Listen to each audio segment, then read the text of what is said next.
Сайн байцгаана уу? Эрх зүйн хүч нарын подкаст дугаар 2. За өнөөдрийн дугаараар бид иргэдийн оролцооны талаар ярилцсан.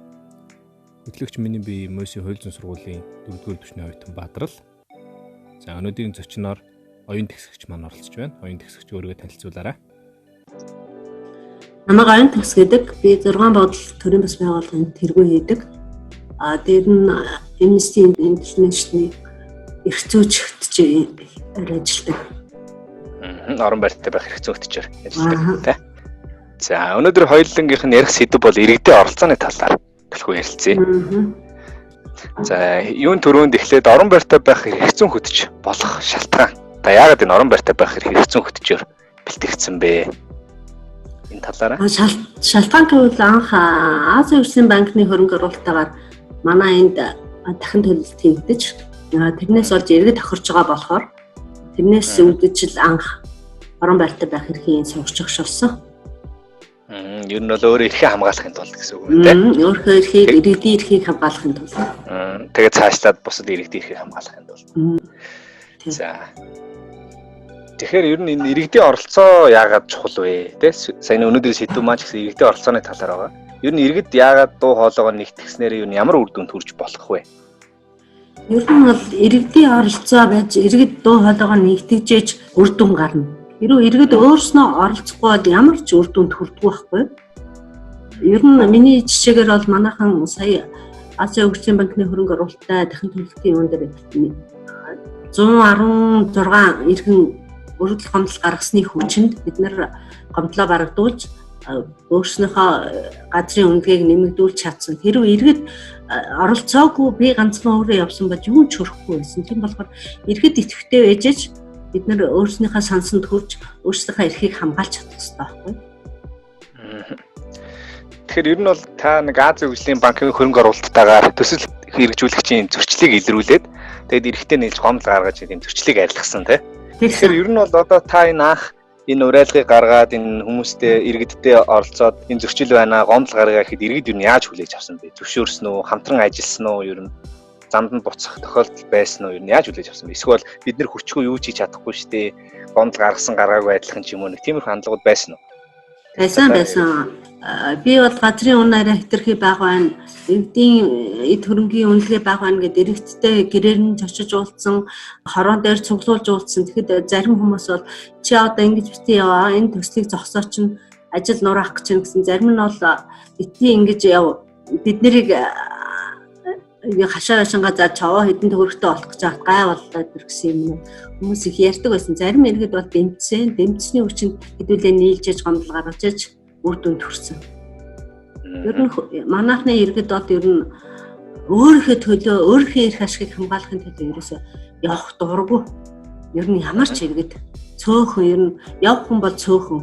Тэр 350 хэдэн хашааны айлуудтай бүгднтэй нь уулзахад бол ерөөсөө цөөхөн эхлээ 36 хүнд нэгдээ нийлье гэсэн санал гаргаж ирсэн. Бусд нь болохоор үгүй та нар яв дуртай юм бол явжээ. Тэгээ яг үр дүнгийн бид нар хүртээ гэсэн юм л ярьдаг байхгүй. Бид нар тийм зав байхгүй гэд тэ. Зав байхгүй, хүсэл байхгүй. Тэгээд ер нь яах гэдэг ойлгохгүй бас яаж эрхээ хамгаалах вэ, яах вэ гэдгээ иргэд ерөөс ойлгохгүй юм л. За тэгвэл одоо хоёулаа тэр процессын талаар илүү наривчилж ярил л да. Яг анх ямар хүн нөхцөл байдал үүссэн, та ямар зөрчлийг илрүүлсэн, тийг хаана хандсан гэд яг тэр нь жоохон сонирн байж магадгүй те. Яг процесс ажиллагаад яг та ямар үе шатыг тавцсан бэ? Ямар үр дүнд хүрсэн бэ? За манай энд ч газрыг 1 м квадратын 60,000 төгрөгөөр үнэлжсэн. Азийн хөгжлийн банкны төлөлгөөндөө болохоор 1 м квадратын 80,000 төгрөгөөр үнэлэхээр болсон төлөлгөөтэй байсан. Тэгэхэд энд 1 м квадратаас 20,000 төгрөг гэдэг чинь нэг айлаас 40,000 төгрөг. Нийт 10 хэдэн тэрбум төгрөгийн яг ерөөсөө иргэдэд олдохгүйгээр болчихсон байсан. Тэгээд тэрийг мэдсэний улмаас бид нар Монгол улсын засаг захиргаанд хандаад ерөөсөө амжилт олоогүй. Тэгэхээр Азийн хөгжлийн банкнд бид нэр хөрөнгө оруулагчид нь гомдол гаргаад гомдол гаргасны эцэст бол нэг жил гарan явж ээж гомдлоо барагдуулж газрынхаа үнийг нэмж 80,000 болгуулсан. Дээр нь иргэдийн эд хөрөнгийн гомдол гаргасан хүмүүсийн зөвхөн эд хөрөнгийн үнэлгээ дахиж хийлгэж үнийг нэмэгдүүлсэн. Тэгээд Азийн хөгжлийн банк чинь амжиргаа төсөл гэж явуулах хэрэгтэй байсан. Тэр хөтөлбөрөөр огт явуулахгүй байсан болохоор бид нэр тэрийг шаардж гомдол гаргасныхаа өвчнөд амжиргаа төсөлийг явуулаад одоо нэлээд олон иргэд хамрагдаад одоо ч тэр нь дахид төсөл нь хэрэгжээ явж байгаа.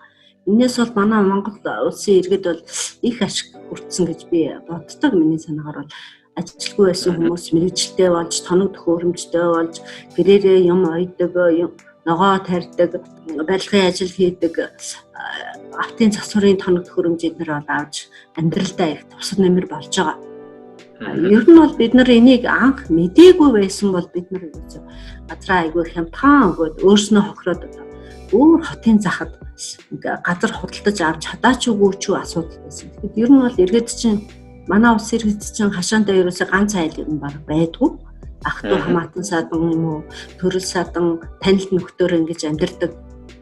Тэгэхээр нөгөө хажуу өрхүүдэд ерөөсөө ямар ч дэмжлэг тусалцаа байхгүй байсан. Бас энэ гомдол гаргасны өвчин хажуу өрхүүдтэй би газар авч өгсөн. Хажуу өрхүүдтэй бас амжиргаа дэмжих хөтөлбөр дэмжих мөнгө авч өгсөн сая 800 мянган төгрөг. Тэгээ нүүлгэлтийн зарлалыг бас авч өгсөн. Ерөөсөө тэр нүүлгэх зардал дэмжих амьдралын дэмжихрөөс ороогүйсэн тэр бүгдийг авч өгч иргэдтэй нэлээд нэмэр болсон. Энэ олон хүн нэгдсэний хүчинд ийм амжилтанд хүрсэн. Уг нь бол төсөл дээр тэр одоо амжиргааг дэмжих түрээсийн мөнгө те тэр болгоно бол уг нь байсан юм байна.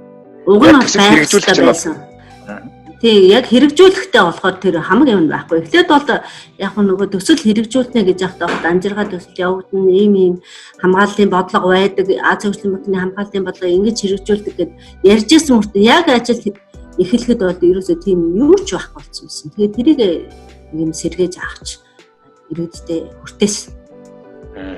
Одоо тэгэхээр таны яг гол барьж явсан тэр одоо их сурвалж энэ гэрээ байсан уу? Эсвэл тийм дүрм журам байсан уу? Яг юу байсан бэ? Тэр одоо зөрчил гараад байгаа.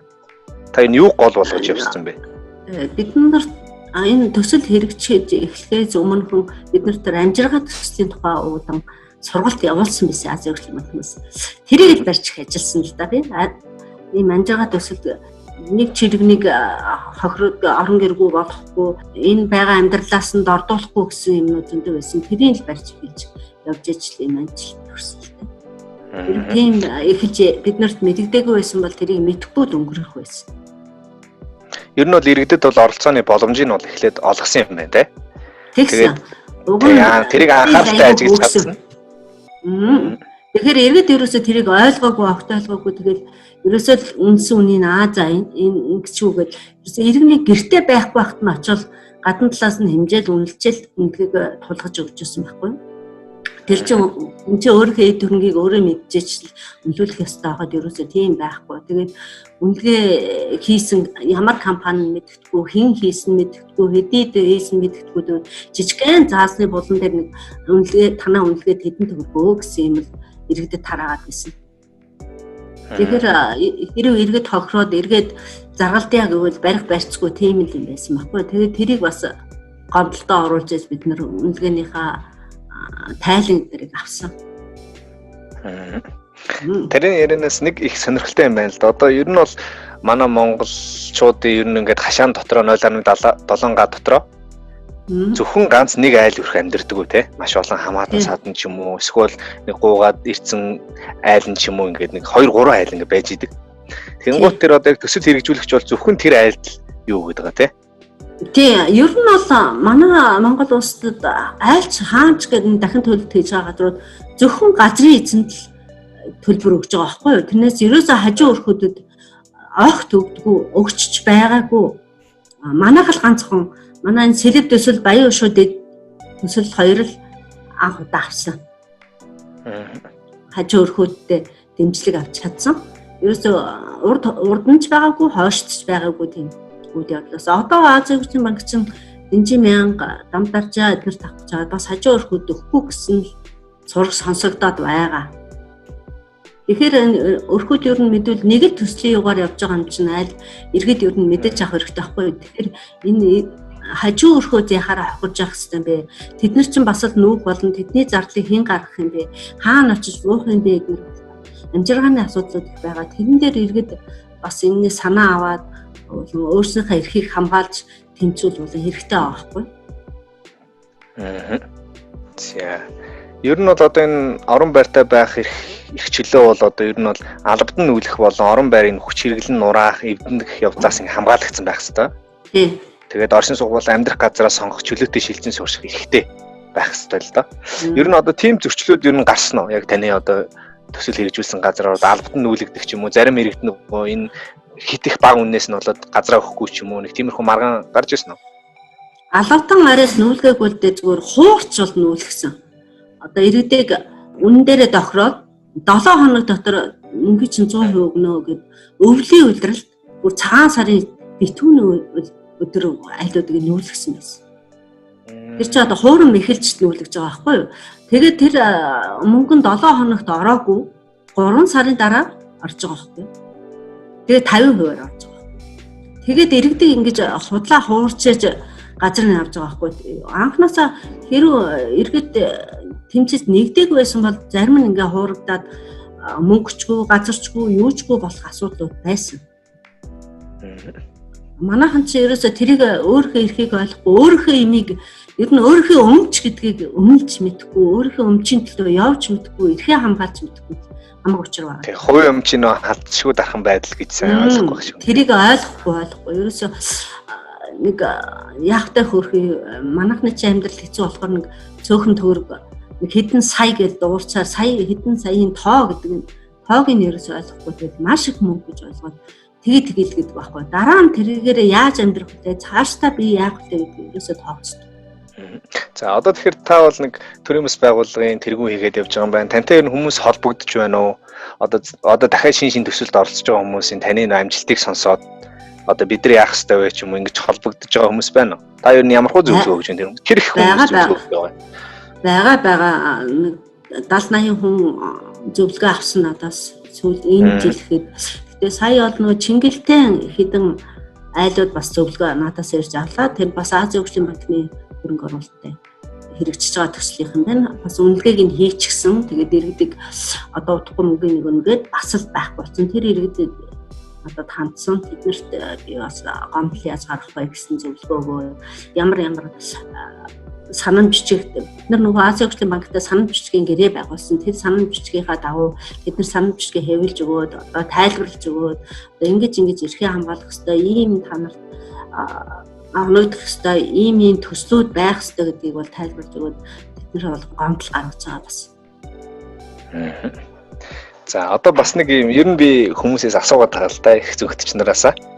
Тэгээд яагаад та ер нь энэ одоо энэ сайн дураараа ингээд энэ ажлыг хийгээд байна вэ? Хүмүүс зөвлөгөө өгөөд яваад байна вэ? Нэг санхүүжилт байна уу? Тэ? Яагаад та энэ ажлыг хийх болсон бэ? Энэ бол хүмүүст их сонирн байгаа хэл та.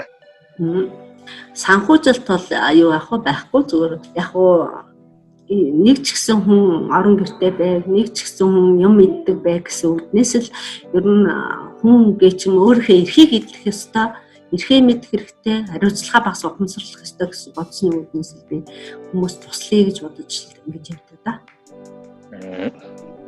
За баярлалаа. Одоо сүүлийн асуулт. Ер нь бол иргэд нь эрхээ хамгаалж дуу хоолойгоо нэгтгэх нь чухлаа гэдгийг бол хоёулаа ярьлаа.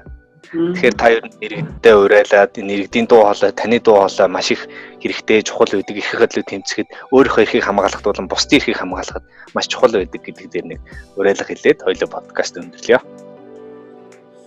Иргэдээ эрхээ мэд, сонс, үз, хар, мэдэр гэж хэлмээр. За баярлалаа. За. Баярлалаа.